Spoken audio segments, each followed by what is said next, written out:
बिस्मिल्लाहिर्रहमानिर्रहीम। मैं हूं मिस्टर राव और आप देख रहे हैं मिस्टर राव चैनल। आज हम आपको बता रहे हैं अजहर नाम का मतलब और इस नाम में छुपे राज। तो चलें शुरू करते हैं। शुरू करने से पहले अभी तक अगर आपने हमारे चैनल को सब्सक्राइब नहीं किया है तो कर लीजिए। बेल आइकन को लाजमी प्रेस करें ताकि हर न्यू आने वाली वीडियो आपको मिल सके। नाम है अजहर, AZHAR अजहर। इसके मायने हैं रोशन, चमकदार। लकी नंबर है इनके लिए 8। मजहब है इनका मुस्लिम।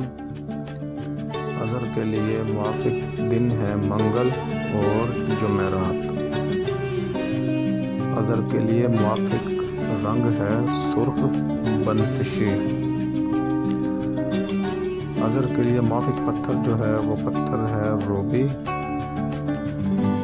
अजहर के लिए मुवाफिक धाते जो हैं वो हैं तांबा और लोहा।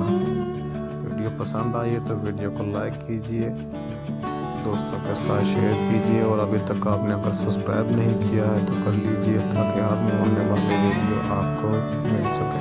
Thanks for watching. Subscribe my channel mister Rao.